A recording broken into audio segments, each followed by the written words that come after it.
Good afternoon. Thank you for joining us for our first bank circuit webinar on linking thinking to life balance and long-term success. I'm Amanda Dustman, and I will be your facilitator today. We're fortunate to have a knowledgeable presenter who is ready to share a lot of great information with you. But before we get started, allow me to cover just a couple of logistics. The lines are muted, but at any time, you are welcome to send us your questions through the webinar tool. We'll address those questions at the end of the presentation. We'll have a couple of polling questions during today's presentation, and I'll let you know what to do when we get to those. All right, so we're ready to dive in. At this time, I have the pleasure of introducing our hosts for today's session, Carla Jackson and Trish Turner. Carla and Trish represent First Bank's Wealth Management Group. Carla is a Senior Portfolio Manager, and Trish is the Trust Regional Director. Carla and Trish, over to you. Well, thank you, Amanda, for that introduction. Trish and I would like to welcome you to a very special webinar today. Trish and I created First Bank Circuit in 2020 as a financial empowerment program designed especially for women. Our goal is to develop a network of women business leaders and to help them build relationships with those facing similar challenges and opportunities. Over the years that Trish and I have worked together, we have both struggled with trying to find the right balance between our work and our professional lives. And we've been trying to find, how do we actually achieve it? How do we get there? So Carla and I realized that many of you are probably having the same problems that we are, having the right balance professionally and personally. How do we manage it all and still succeed? But instead of focusing on our professional lives today, we're going to take a step back and we're going to focus on ourselves for a little while. Let's get the right balance in our personal lives. So today, to help us do this, Mary Kutheis is going to be helping us. Mary is an executive coach and owner of MCK Coaching and Training. For the last 21 years, Mary has coached business owners and leaders seeking to manage multiple priorities. Think clearly, focus consistently, communicate effectively, and collaborate successfully. Mary will be walking us through how shifting your thinking is the key to any change to make anything you want to make in your life. Thank you, Mary, for joining us today.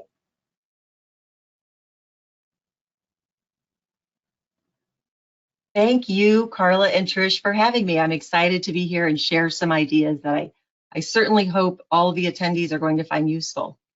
What we are going to go over today, here's a quick agenda. We're going to do an exercise to start. We'll talk about what life balance isn't and is.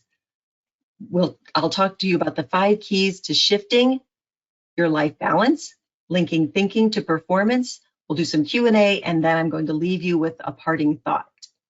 Next slide, please. I was in corporate America for 17 years, and 21 years ago, I started my own coaching company. And I developed the state of mind model because of what I saw out there in the work world. You can see that at the bottom half of this model is anxiety, complacence, and panic. At the top, striving, contentment, and joy. And I would imagine anybody who's been working or having a life at all is familiar with all of these areas. There are 2 important things to note about this model. And one is that happiness resides in the top half. Striving, contentment, and joy are what make up happiness. The second thing to note is that complacence and contentment are 2 different things. It's why I specifically put them opposite each other on this model, because contentment is a really important word in my world. But when I talk to people about being content, what they often think I mean is settling, phoning it in. Done is good enough. And sometimes done is good enough.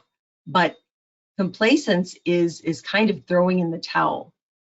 The definition of contentment is a sense of peaceful happiness. And I'll give you a story about how this rose up in my life in terms of being content in a way that impacted my life balance. In 2014, my 90-year-old mom was getting very ill, and in 2015, it became clear that she wouldn't be here much longer. I took the time from the very beginning of January in 2015 until the day she passed away, and actually a little beyond that, to be with my mom, which meant my business tanked. I make money working one-on-one with my clients because that's what I choose to do. And not working with them meant my revenue was going to go down the sewer. But I also knew every single time I was spending with my mom, I would never regret losing that time for work. So as I made the decision each time to be with her, there was never a moment that I said I should be working. And when I did work with clients in those moments, the few times that I was away from her, there was never a moment when I said, I wish I could be with mom. It was being content with the choice I made in that moment at that time that led to a sense of peace, being able to get through a very, very trying situation that all of us have been through in one way or another. So contentment is a big piece of this. If we look at how we spend our time, next slide, please. In an unscientific way, we can look at how much time we spend in each one of these areas. Well, anxiety, complacence, and panic is at the bottom half, and that's bad stress. The happiness half, which is the top half, where we spend contentment, striving, and joy, is wildly off balance. We are all very, very familiar with striving.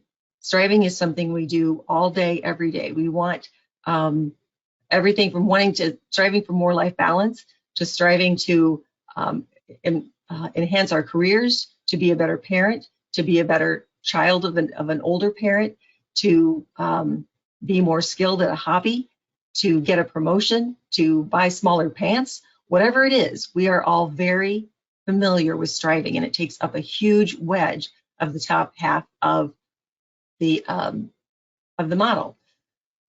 So it's all about where we're spending our time, right? And so we're spending a lot of that time in the top half on striving. Well, let's get a really clear picture of how we are spending our time. In order to do that, we need to have a baseline. We need to have a time is not unlimited. It is finite, and we need to know how we're spending it. So first thing I'd like to take you through is an exercise, a reasonable productivity exercise. Next slide, please. If you would, take out a sheet of paper and draw this grid. It is 8 columns, 3 rows, so you end up with a grid of 24 boxes. Do that quickly, and then you can set that aside for a second. You will need it in a minute or two. Next slide, please. Now we're going to look at 2 lists. But the first list we're going to look at is this one. And it is things that you do every single day, Monday through Friday, without fail. When I do this exercise live and in person, it's a fun exercise to do with the audience, with the attendees, calling out things that should be included on this list. But obviously, because we're virtual today, I took the liberty of creating the list for you. For some of you, for all of you, some of these are going to be no-brainers. Sleep, work, better be on everybody's list. It's something that happens every single day, Monday through Friday of a typical week. 2 things about this, though. I took a shot at all the different things that could be on here, but there could be some things on here that do not apply to you. For instance, if you're an exerciser but you don't do it Monday through Friday, it would not be on your list 1. If there are things that you do Monday through Friday, absolutely, no question, and they're not on this list, then you need to jot them down, perhaps next to your grid there. What we want is a representation of everything that you do every day, Monday through Friday. This isn't weekends, just Monday through Friday. So what are you going to do with this list? Look back to your grid, and we're going to start taking all of these activities and carving out the space that they use on this grid. So every one of the boxes on that grid is an hour.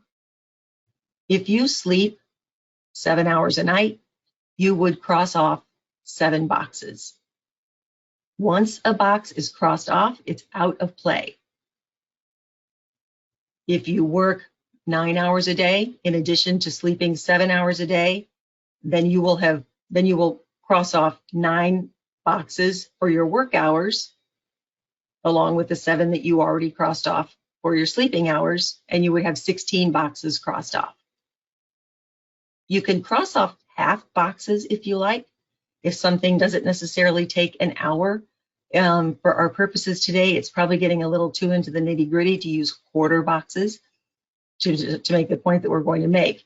But take a few minutes and look at your list, this list, and anything extra that you might have your own list, along with your grid. Take a few minutes and mark off the boxes that coordinate with how much time you spend on any of these activities.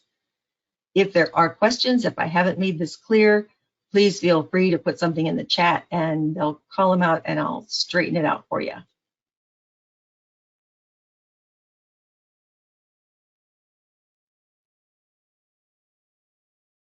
One of the things that's challenging about doing this virtually is I cannot tell if I've given you enough time to do this, and I certainly don't want to rush you. But hopefully you've been able to get through this list and mark off the boxes that relate to these activities. Because the next thing we're going to do is launch a poll. And here's what I would like to know. You can go to next slide, please. We're launching a poll to find out how many boxes you have left. If you got through, hopefully you got through that entire list.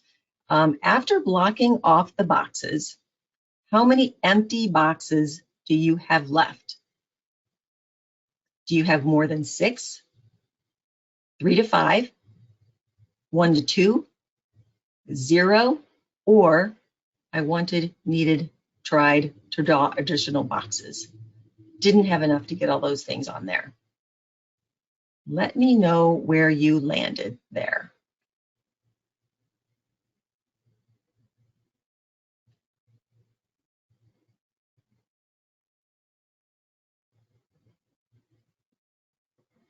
If we don't get a lot of answers right away, I don't know if Amanda, if you can tell that, but I might give people just a couple more seconds to finish the exercise if I moved on a little too quickly.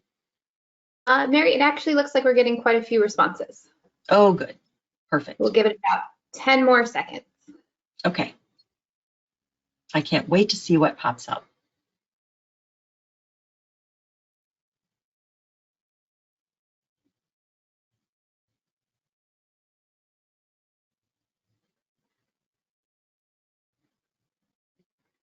Okay, 5 more seconds.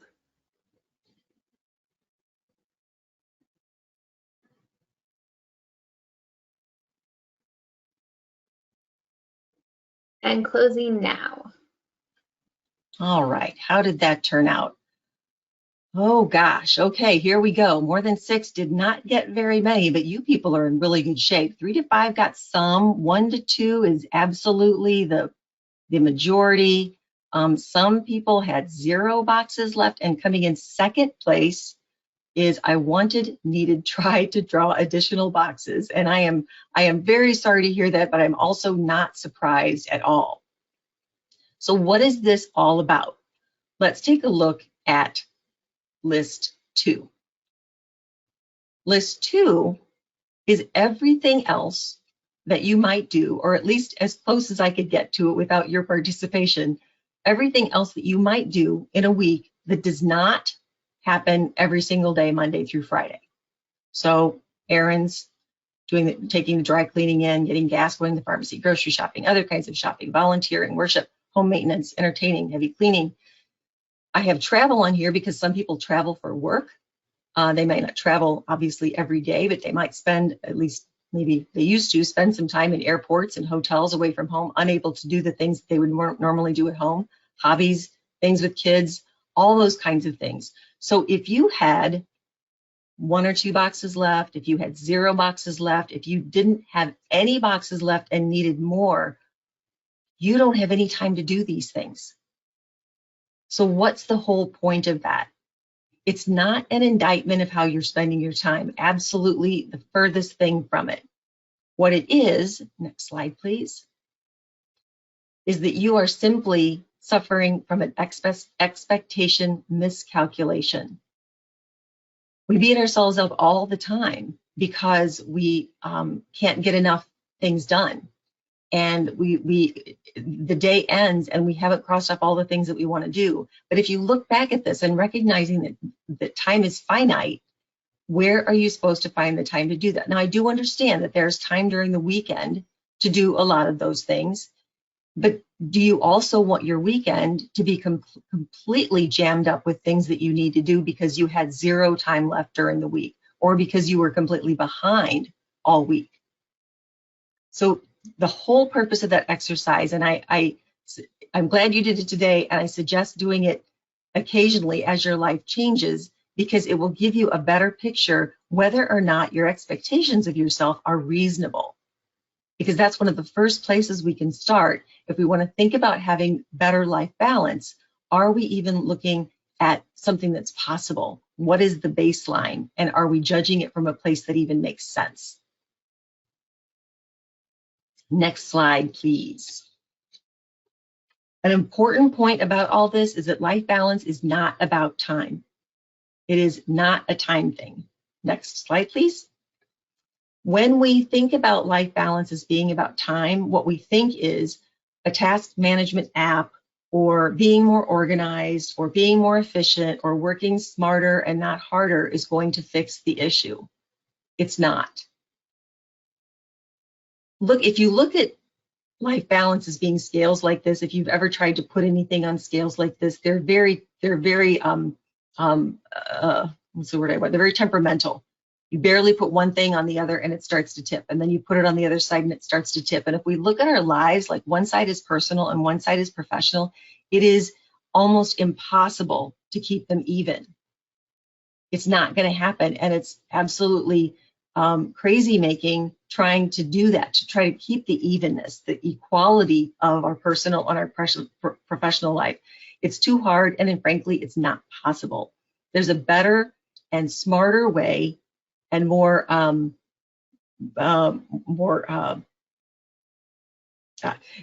a better way to look at this than thinking about it in terms of evenness. Next slide, please. A better way of self-care. That's where I was headed with that. If we look at balance as balance at our core, instead of balance in terms of evenness, it's a whole different picture. You think about this woman on this surfboard. The reason that she can stay on that surfboard is because she has a strong physical core. Certainly she has to have mental strength as well, but she has developed in herself a core that allows her to navigate these giant waves with great success. That's exactly the thing that we need to do for us. We aren't battling giant waves, and maybe we don't need to have our physical core as strong as hers, although it never hurts. We need to have our mental core as strong as hers, because when all the things come at us from either side, we need to have a mindset that allows us to be resilient, a way of thinking that puts us in the right place to have the life balance that we want to have, instead of the place where we're expecting that everything should be equal and even in terms of how we spend our time and what gets our attention. Next slide, please. So what this is all about is about thinking. Going back to apps and being more organized and working smarter, not harder, those are all about behaviors. We always think about behaviors. Changing a behavior will get us a different result, and that's true. But at the root of the behavior is how we think. Thinking has to come first. How we think impacts our behavior, which impacts our results. That being the case, how do we impact our thinking? Next slide, please. Whatever we do repeatedly, we are practicing. And what we are thinking is what we are practicing. So if we want to get better at a hobby, like if we want to get better at golf, or if we want to get better at some aspect of our work, if we want to get better at crocheting or cooking or whatever it might be, we practice, right? We also get better at procrastinating when we do it repeatedly. If we put off tough conversations, we get better at putting off tough conversations. If we spend a lot of time taking on more than we can possibly accomplish, we practice taking on more than we can possibly accomplish. So it's important in thinking about practicing that whatever we do repeatedly is what we are practicing, is what we are creating neural pathways in our brains to do again and again and again without thinking.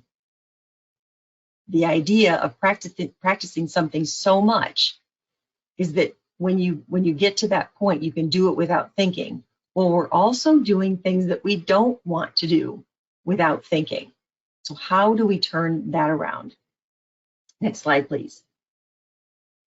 I want to share 5 keys that you can use to shift your life balance. We'll talk about building mental muscle, interruptions versus focus, yes versus boundaries, the central question, and refusing versus remembering. Before we launch into those, one more poll.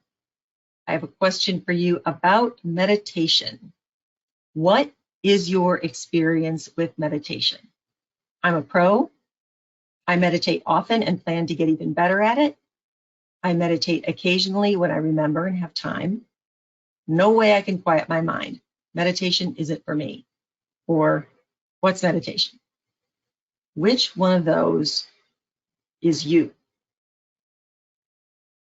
Great, the poll is open now, so grab your mouse and put your vote in.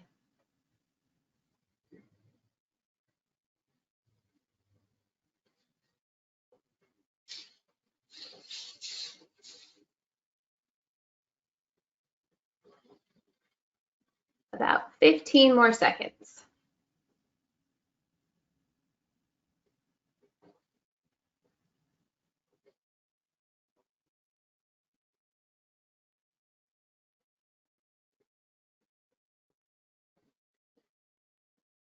Five more seconds and I'll be closing the poll.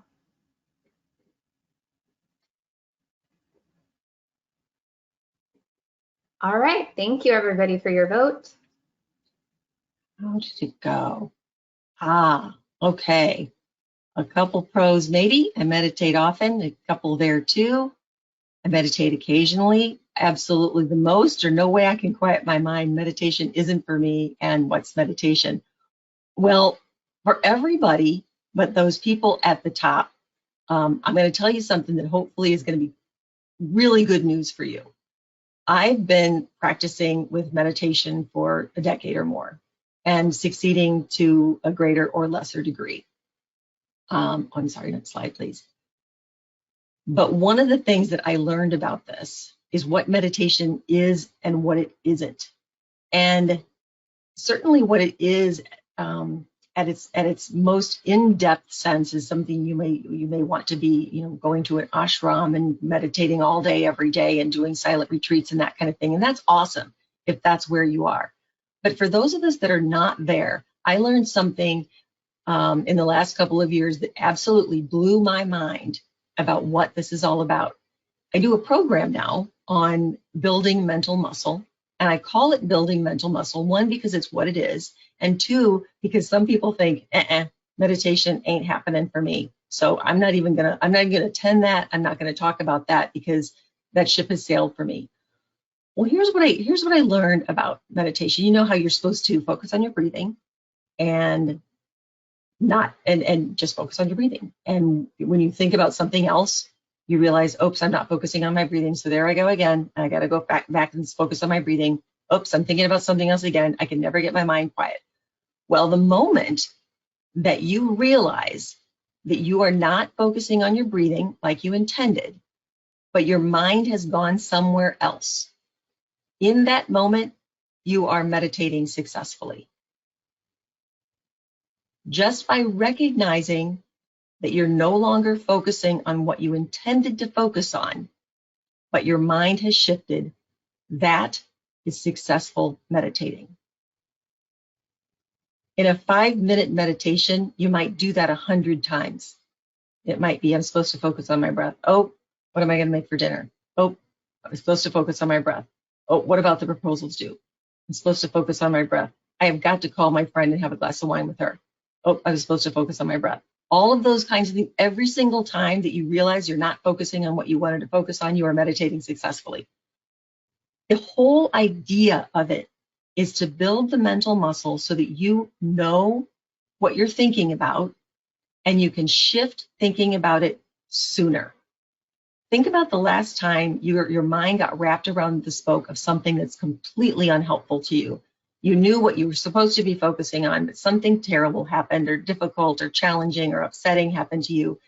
And every time you tried to focus on it, the thing you were supposed to focus on, you started thinking about this other challenging thing. And sometimes you'd be thinking about it for a half an hour or a half a day before you realized how much time had been lost thinking about that thing. Your brain getting wrapped around the spoke of some unhelpful thing. Well, the more you meditate, the more you're able to understand and notice more quickly that you have started thinking about something that's unhelpful. If you can do it in a few seconds, think about all the time that you save. With that knowledge, you can go back to trying meditation and know it's not about quieting your mind. It's never going to be about quieting your mind.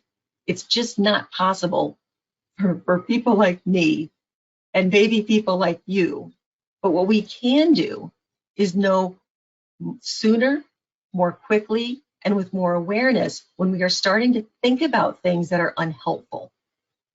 So that's what you're practicing. When you sit down for 5 minutes, say to yourself, every time you realize you're not thinking about your breathing, I'm succeeding. That's step one. Next slide, please. Step two, interruptions versus focus. I know of no one, mostly because probably the people who come and want to work with me are challenged by interruptions, who doesn't have problems with interruptions. There are internal interruptions and there are external interruptions. And the one thing about external interruptions is they only feel like interruptions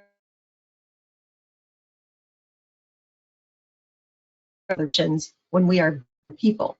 And the reason that is because we're just trying to move the project forward. We're just trying to get a quick answer so that we can keep things moving. And it doesn't feel like an interruption then, it just feels like it when we're on the receiving end.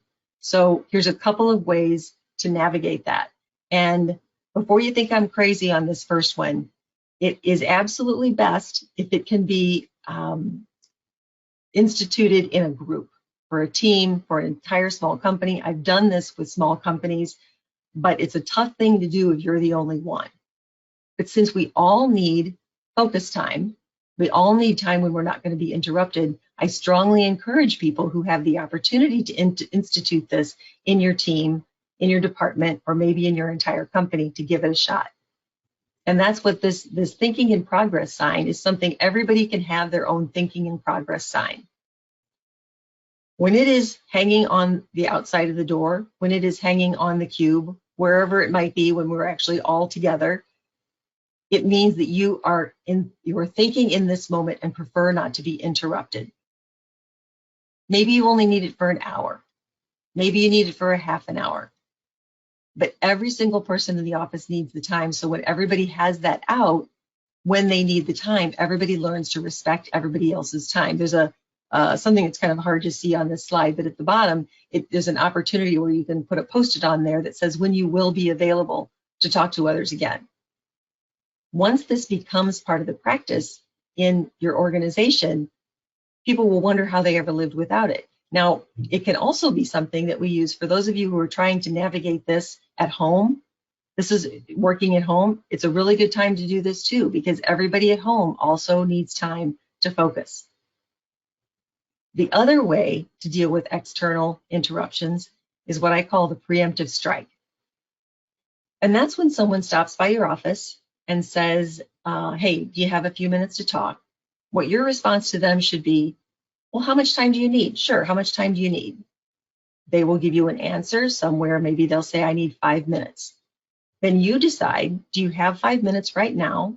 If the answer is yes, say, great, I have 5 minutes. Let's get talking about this.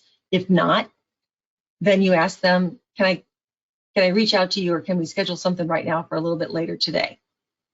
And then they go on their merry way. If then they dive into the conversation and 5 minutes goes by, if they were telling the truth and it really did, and they were accurate, maybe they mentioned all the truth, but it's and they were accurate and it did take 5 minutes and they're leaving and everything is great. But if they're going on longer than 5 minutes, now, because you set the scene for being able to let them know that the time is running short for you, it's much easier to say, you know, it's getting pretty close here. I am going to have to get back to this project, and it looks like it's going to take a little bit more time than we thought. So let's schedule a time to regroup with this. Again, when everybody in a group can practice this with one another, everybody gets a lot clearer about, do I need to be interrupting with this with someone right now? Or is it something that would be better handled later? And especially if someone's going to come in and talk to you about something personal, it's very tough to cut someone off mid-sentence if they're sharing something that, you know, could be something tough that's going on in their family or with their job or whatever it is. It's very tough to cut people off with that. But if you've done something in advance to let them know how much time you need, it's a much more comfortable situation to say, gosh, I'm so sorry. It does look like we're going to need a little bit more time. So can we regroup? So those are your external ways of being interrupted. But there's also an internal way of being interrupted. And it's something we do to ourselves. And the most common culprit is email. And tell me, well, you can't tell me, but see if this sounds familiar to you. You've planned your morning, you've got your highest priority tasks that are at the top of the list, and you know that you're going to dive into. The thing at the top of the list is not particularly your favorite thing to do, but you know, okay, this is where my focus needs to be. And right before you launch into it, you say to yourself, you know, I better check email one more time just to make sure something more important hasn't come in. What's happening there is that we are not checking email because we're fearful that something more important came in and we'll miss it. We're checking email because we're hoping something else came in that will be a legitimate reason that we don't have to do that thing that we don't want to do. Certainly, email is a huge part of all of our business days, but sometimes we're just doing it to ourselves. Sometimes we're using it as a legitimate excuse not to do the things that we know our time would be better spent doing. And when we spend our time that we know is better spent doing those things, we are more productive, we get more things done because we weren't wasting time on things that weren't as high a priority, like checking email 8 times a day.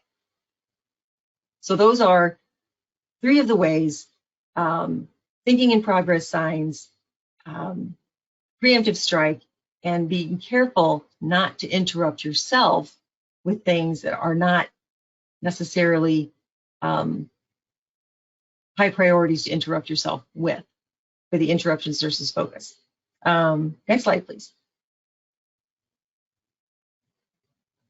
Yes versus boundaries is a very, very big deal. Boundaries is a very big deal. And in general, women have a tough time with it. We do not like to create boundaries because we like to be helpful. We like to be team players. We like to be provide value to people. We like to assist.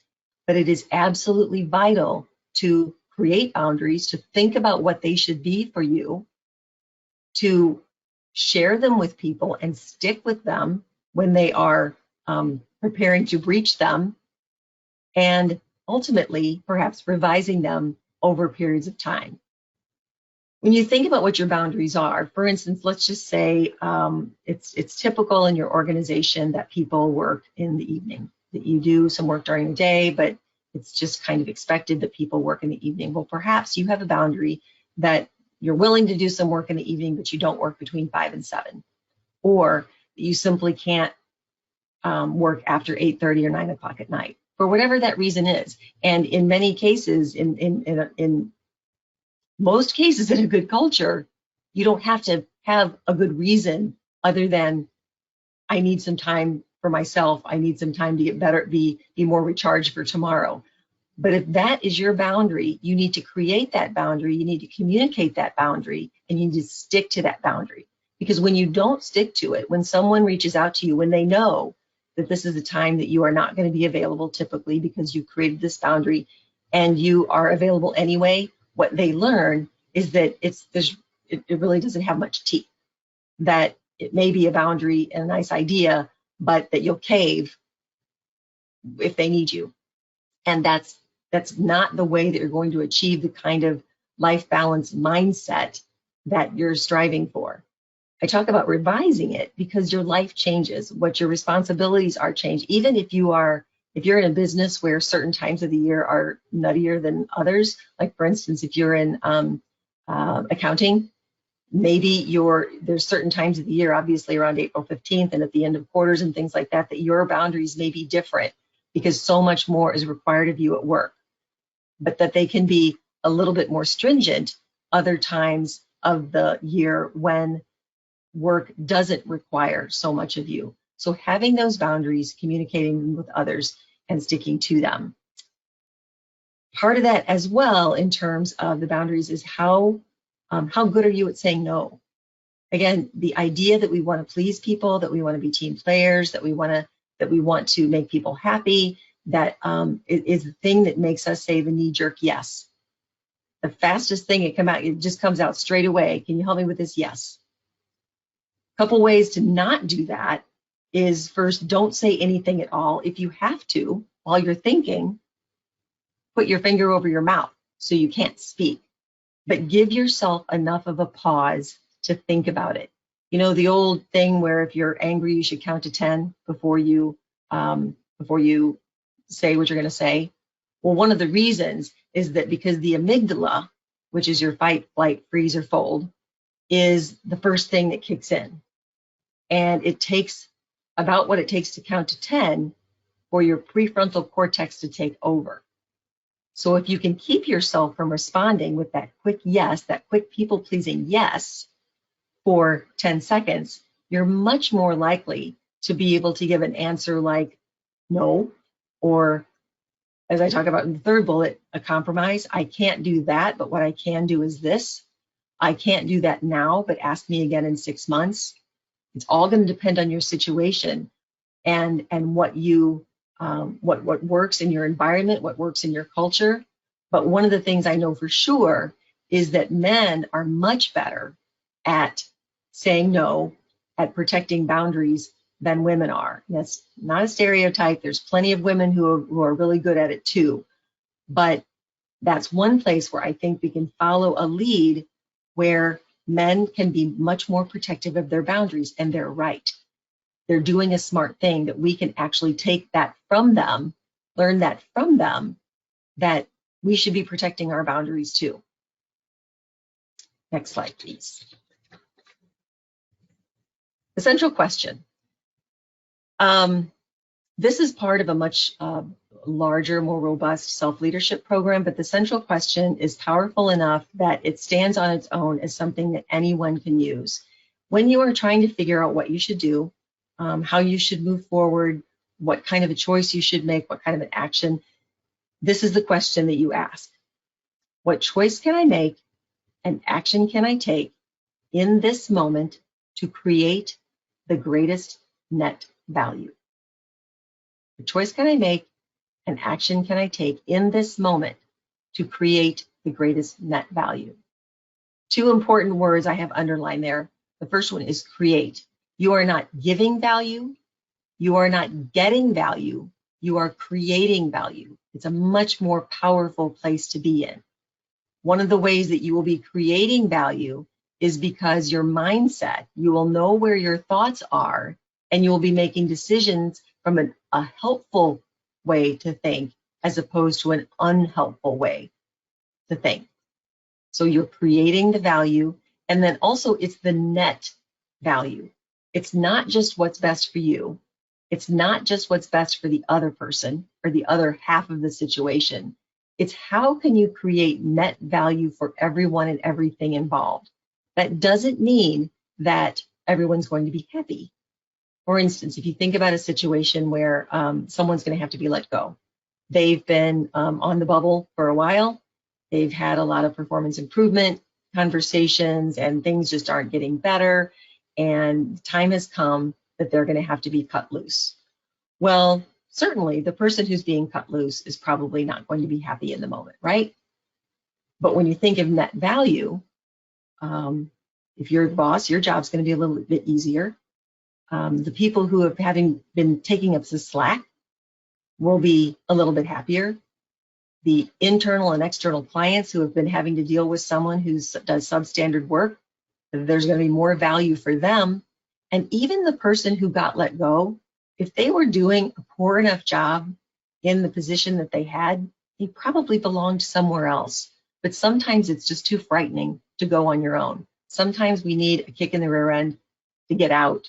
It makes us look for the thing that is going to be a better fit, where we can really shine, as opposed to sticking with something that is the enemy that we know instead of the enemy that we don't know.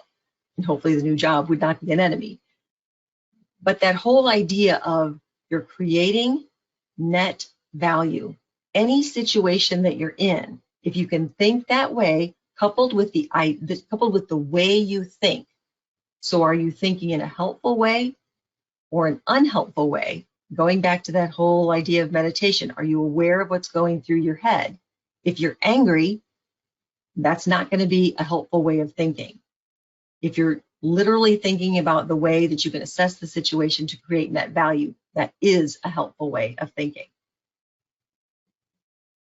Next slide, please. The last idea here is our last key to creating more life balance for yourself strategy is refusing versus remembering. And if you take anything away from today and decide that you want to do something, and the moment that you decide, there's a great chance that you will forget to do that, because you're going to go back to your regular life and things are going to get busy, and you're just, even though your intentions are good, you simply aren't going to remember to do it.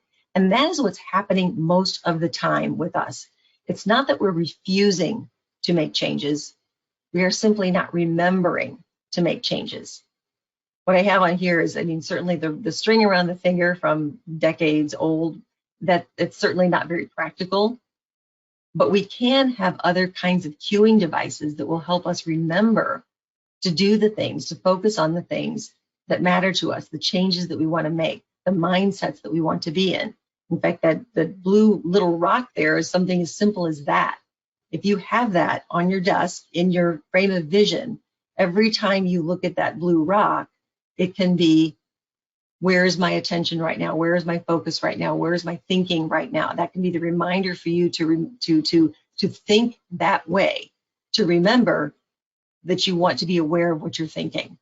If you wanted to drink 8 glasses of water a day, if someone walked up to your desk and put a glass of water on your desk 8 times a day, you probably wouldn't refuse to drink it. But if it wasn't right there, you might not remember. So you have a water jug with 8 rubber bands on it. You put 8 rubber bands at the top, and every time you drain the jug, you put a rubber band to the bottom. Every time you see that, you'll remember, hey, I need to be drinking more water. It's just a cueing device to help you remember to do the things that you want to do. Our brains are so packed with stuff. You have to give yourself more opportunities to do your best by not requiring that all of this stuff is going to be a habit right away, which, by the way, 21 days to a habit is a myth.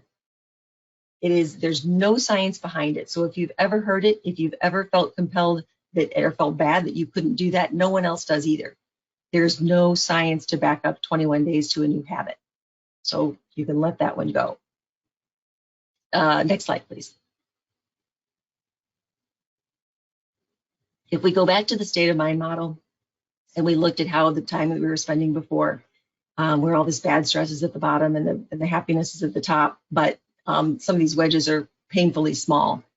If you institute some of these mindset shifts, asking yourself the central question, learning a little bit more about how you think and being able to catch yourself when you're thinking in unhelpful ways sooner, how you are spending your time is going to shift too, in terms of the state of mind that you're in. And it might look more like the next slide.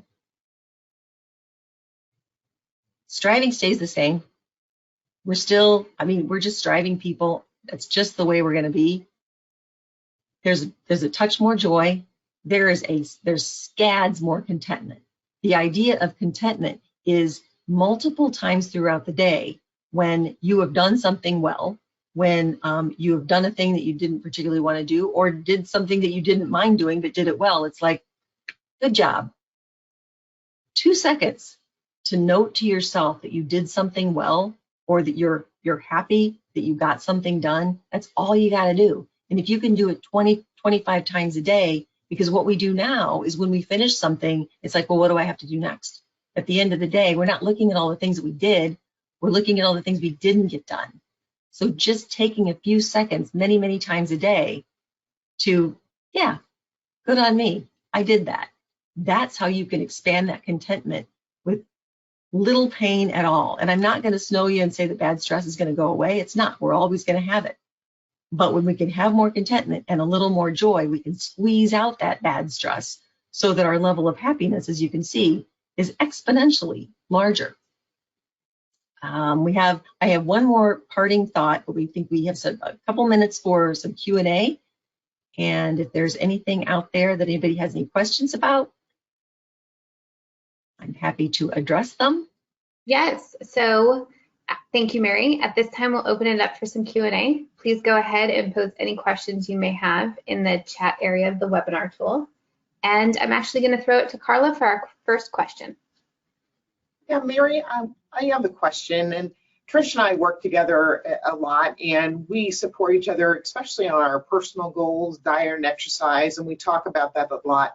How important is it to have a support system, to have people behind you supporting you in those type of goals and in career goals too? It's really important. And certainly the larger circle of people that care about you and that can support you in that is great. But the point you make about there being two of you is key. Accountability partnerships are so valuable. They can be so useful. And having two people in one makes you much more responsible to the other person, because let's just say that in whatever goal you're trying to reach, you're going to have an accountability meeting once a week. I mean, I have an accountability partner that we've been partners. He's up in New York, and it's like been 5 years, I think. So we meet every Monday morning for half an hour. There's only the two of us. If I don't show up, he gets nothing. So when you have two people, there's a commitment to be there for the other person. And there's also a level of camaraderie that helps with two people. So I think having someone that cares very much about your success and is on some kind of a journey as well, maybe the same, maybe a little bit different, that can support you and be an ear. Those are really important things to have.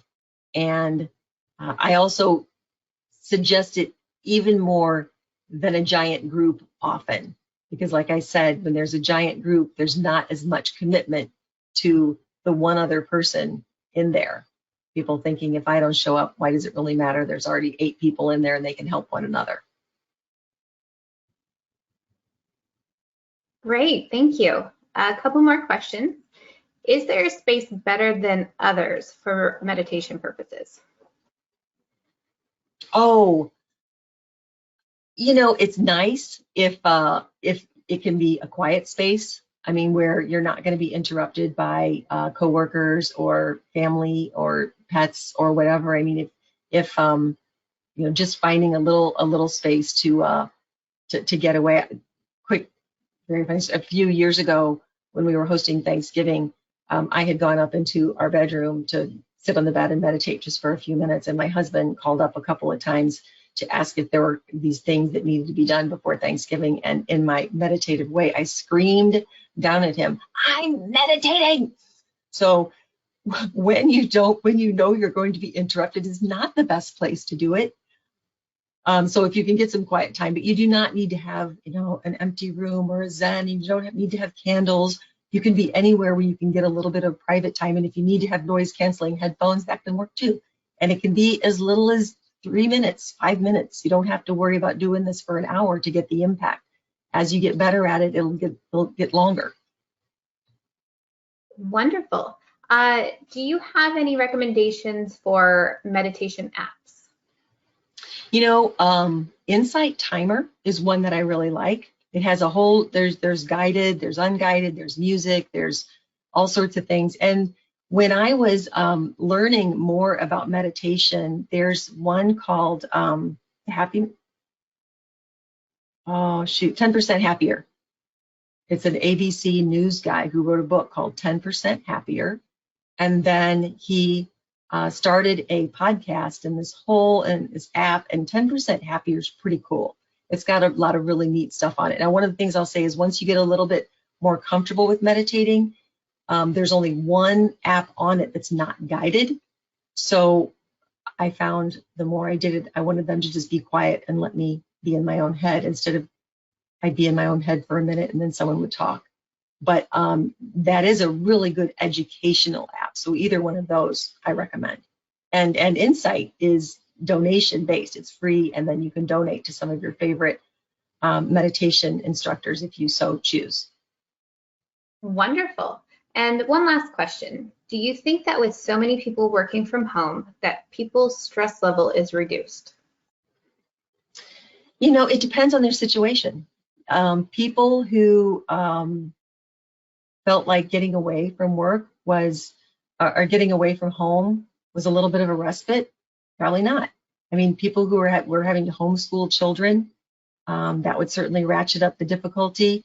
I mean, if people who typically worked separately, I mean, I've worked out of the house for 21 years, and now my husband is, because his job is fully remote now, and it will be for the duration. And I was a little nervous about that because I thought, oh, he's going to be in my space all day. How am I going to like that? And it's worked out pretty well. But I think whatever is happening in an individual situation is valid, and it needs to be taken into account. And you know, sitting quietly and thinking about what do you need to kind of get back whatever sanity you had before. And if it's some people are nervous about going back to work because they love being home so much, and that's going to create another level of stress as well. It's all going to be something that individuals and organizations are going to need to address, because it's a very common situation that's going to be impacting most working people one way or another. Wonderful. Thank you so much for your great questions. And now I'm going to turn it over to Mary for her closing thoughts. Last thing, if you wanted to go where these ruts are taking you, so let's just say you had your car and you wanted to go directly to where these ruts are going, you could take your hand off the wheel and you could drive straight down and it would take you right to the end. But if you want to go slightly to the left or to the right, you're going to need to hold the steering wheel. You're going to need to hold it, because if you let go, your car will drift right back into the ruts that were there. Developing new habits, ways of thinking is the exact same thing. Look at these ruts as neural pathways in your brain. However you've been doing things every day for your whole life, you've created these neural pathways. And if you're going in the direction you want to go, you're golden, you're good. But if you want to go a different way, if you want to go a little bit to the right or a little bit to the left here, you need to hold the steering wheel, which is your brain, and the holding the steering wheel is practicing. So you hold it, and sometimes you're going to get tired and you're going to let go and you're going to revert back into your old ways. But then you can take the steering wheel back and you can practice again this new way that you want to think or you want to be.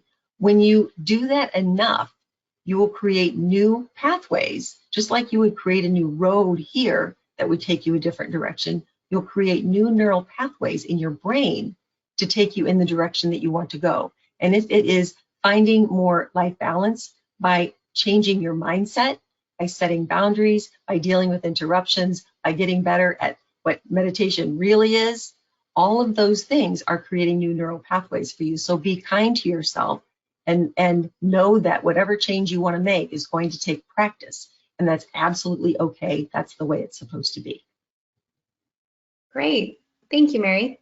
At this time, I'll turn it back over to Carla and Trish for their closing thoughts.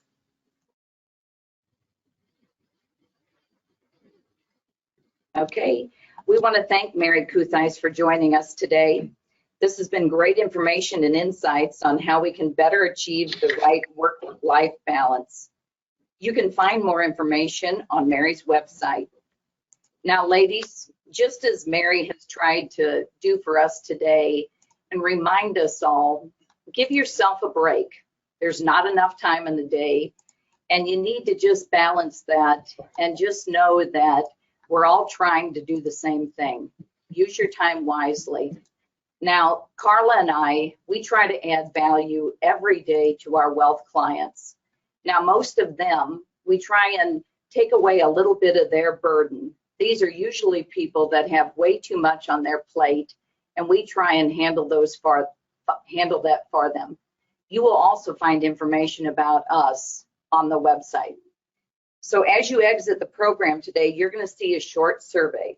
Please take a moment and complete the survey so we can continue to bring different topics to you that will serve your needs. And please join us on September the 14th for the special Center for Family-Owned Businesses webinar focusing on women's leadership of successful family-owned businesses. And this will be hosted by our CEO, Shelley Seifert. And today's First Bank Circuit webinar on linking thinking to life balance and long-term success will be made available in the next 24 hours on First Bank's website, www.first.bank, in the Financial Education Center section, along with other business resources. And please go online, plug in, get recharged, tell your friends and colleagues. Thank you very much for joining us today, and have a wonderful day.